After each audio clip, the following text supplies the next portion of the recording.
Hey guys, this is the Archangel, and I'm redoing this review because YouTube didn't like it when it contained clips of the film, so I will just show you the DVD box instead of the film. And this cannot be flagged because, you know, it's only the box, not going to harm anyone showing the fucking box. The figure is featured in this film. There. I'm not doing it anymore because I'm not risking it. Now, it does come with some accessories. It's the DEACON, by the way. Pretty good figure. Love it. You can see 20th Century Fox, all rights reserved, NECA, 2012, made in China. Can't flag it now because it's got freaking... because I'm showing the Yeah, apparently the 20th Century Fox guys flagged it, when actually, in fact, I don't think they did. Because YouTube's copyright system is automatic, it can do it for them. When I was only showing the clips kind of promote the film and the character. Still, accessories. It comes with this head.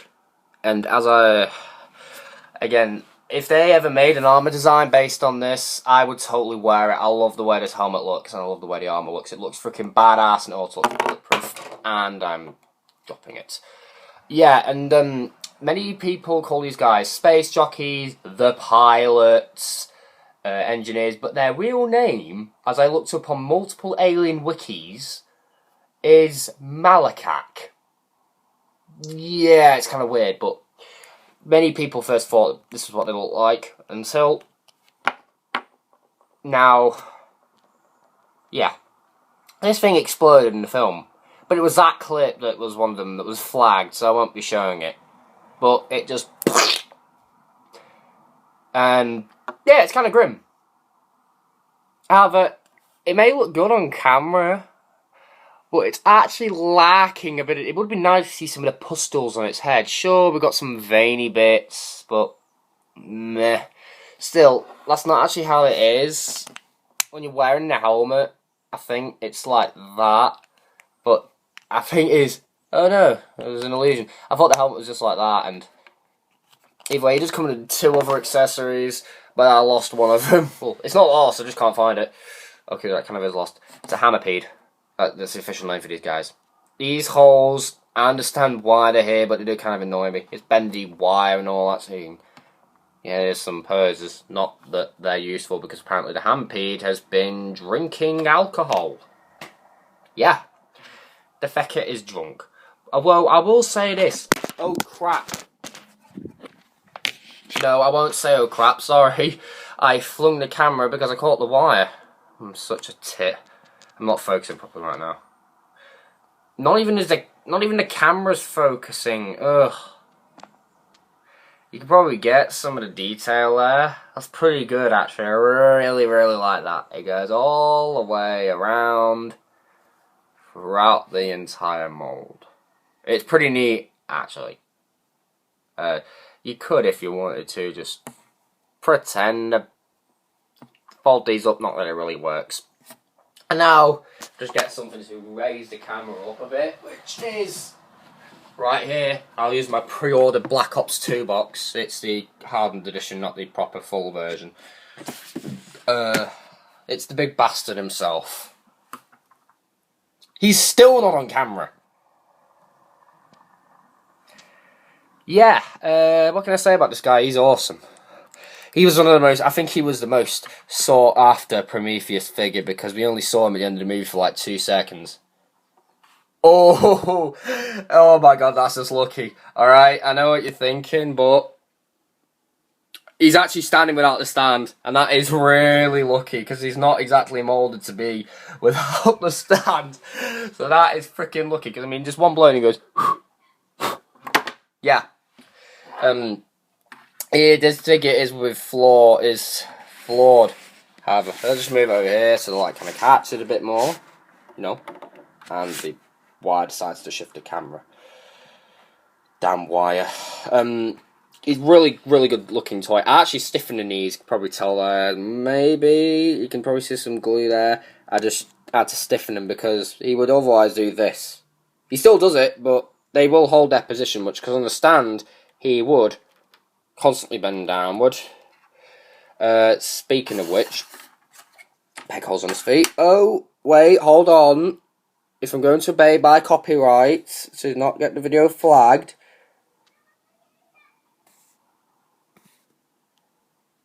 it has to be shown.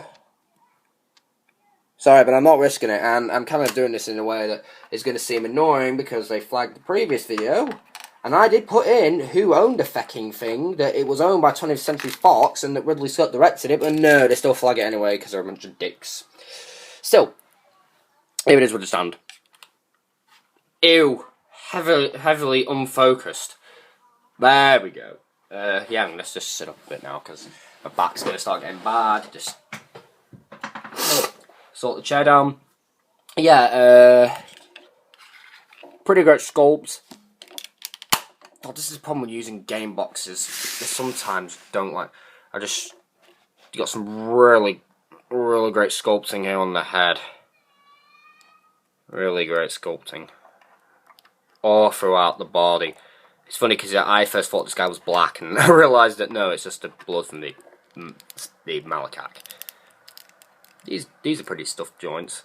For another fact, I had to pop this off to try and get the knee joint to work, and kind of did that. But do not pop these off because you'll regret it. I nearly hurt myself trying to click it back in. It is that tight.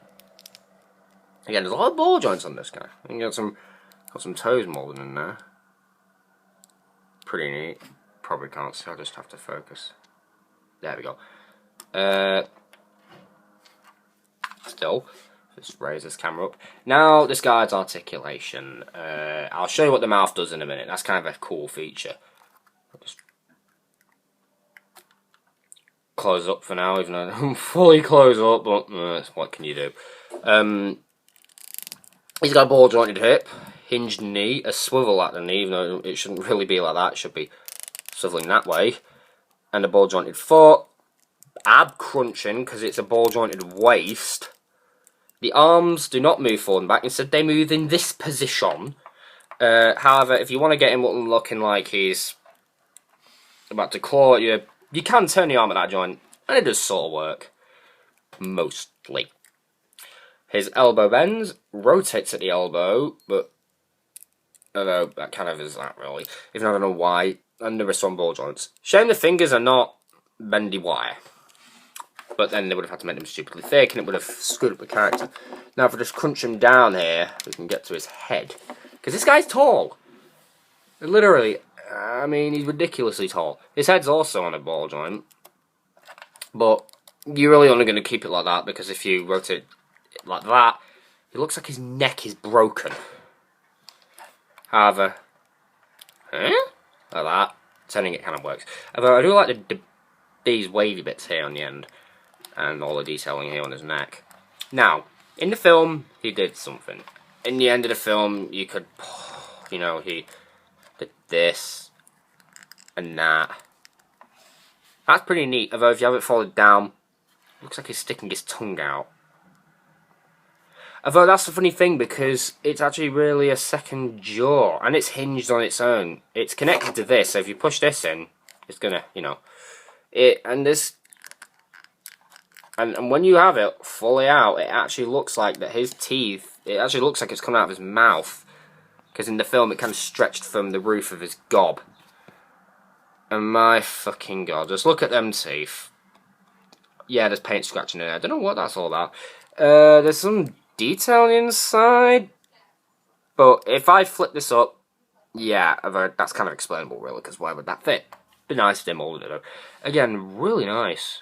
He's got human teeth at the top and some weird feckers here and here. It's funny because the prototype on the box actually showed it like this. But if you look carefully in the picture, there were no gap lines here. As you can see, you got them there, but the whole thing, it was just a hot solid piece. So that means this is better than the prototype. Although mostly with NECA, that is the case, that their figures are better than the prototype. You can open his mouth normally, and it looks weird on camera, but in person, it's not that bad. If I'm doing it like that, it looks really retarded. Yeah, although it does sink down a lot, so usually keep it like that. Most people, I think, display it with it out. Me, I'm not gonna. So, and again, these on mine were loose, but again, that changes from figure to figure. Same, it's like what TJ Omega said with one of his Transformers in the Plastic Addict. You know, he doesn't usually hold loose joints against a toy because it changes from toy to toy. You know, one, you could have two Deacons. One could have really stiff joints. One could have joints which flop all the time. Yeah, so... Yeah, except for Titanium Megatron where it was mass-produced, where every figure had loose joints. Off tangent, again. Still, you can get him in some pretty decent poses, but just, you know... It's kind of difficult, though. It's easy, really. You see, if the stand does not need these moulded bits. It could function just on it... without them, like the Resident Evil the zombie stand. Let's try to get him in a fucking pose. See, it's kind of difficult because of the way his arms are jointed, which is the only downfall. And I would personally could have figured another way to engineer the arms, just reverse the joint so that, you know, this swivel bit is in his shoulder and. Yeah, now it looks like he wants to come for the fucking camera. But actually turned out pretty well. Again, you can't get him into some good poses. Again, you know, you just have to be lucky. And that's the problem. These figures aren't back heavy. It's balance and the stands and the way they're jointed. The more joints they have, usually means somewhat the easier. And more difficult. It doesn't make things easier or more difficult. Well, it sort of does. It makes things a little easier and somewhat harder because if you got loads of loose joints, you can't pose them. But it does now allow you to get more dynamic poses, which works. You know, it kind of works really. And this guy definitely achieves it. It's not like the other ones, like the Licker, where it was freaking static. But, although to be fair to the Licker, it was an older figure which was made in 2007. This guy is 2012. Where the joints of the figures are now getting better. Yeah, now it looks like he's chasing after someone. Yeah, so I'll just give you another 360. Because this figure's freaking awesome. Again, highly sought after. And if you see it, I'd get it. In fact, NECA's actually cancelled most of their Prometheus line because not many people were interested, which I think kind of friggin' sucks. I have seen the Toys R Us 2-pack of the, you know, the, oh god, what is it, that fucking squid thing, Trilobite thingamajig, and the Engineer. But let me tell you, that thing is just sexually wrong on so many levels. If you see it, the toy, and you see it in the film, you'll know what I mean, trust me. It's just not right at all. It's a bit weird. I think the guy who designed it might have been having a bit of a marijuana binge, either that or he was getting drunk whilst doing it. But still, this guy, we only actually see him for a few seconds. I hope in the second Prometheus film we do see him. Yeah, I'm just going on a bit here though. I do need to talk about the character actually. The character we know nothing about. We don't know how he fights. We presume, judging by the way he acts, he's freaking dangerous because he looks it. Although some animals look dangerous, but then they're not. And, you know. Again, we only see him come out to Space Jockey and do this with his mouth. And there's many. This guy is the most controversial character I've ever seen, I've ever heard about or read about. At least in the Alien at least in the film, you know, the film Prometheus, he's definitely the most controversial. Because he is either A xenomorph, B, the earlier version of a xenomorph, C, a variant of xenomorph, or D, something entirely different. I'd like to think he was maybe like, I mean, my dad, because, you know, me and him went to see the films together. I think that he would, you know, he said that, it is a xenomorph, but it just hasn't fully evolved yet. We'll have to see what Prometheus 2 brings in store, if they involve this again, but if they don't, it's going to kind of suck. But again, I want to see this guy fight. I want to see how he fights, because he looks freaking cool. And, yeah, so on a final note, well, final verdict, I'm going to give this guy a 9 out of 10. The only thing letting this down are the fact that the shoulders cannot rotate 360 like the Predators or the Zombie. They should have done the Zombie-like joints because they could have engineered it, but they made it fragile, so, you know. But again, I'd love to give this guy 10 out of 10, but it's the shoulders. But still, despite all that, this has been the Archangel redoing this video to stay within the copyright laws and not get infringed or anything. So there's no clips, just a straight up video to kind of keep people keep the YouTube happy. And I'll catch you next time on another video. Rate, comment, subscribe, and follow me on Twitter. And I will see you all next time. Bye.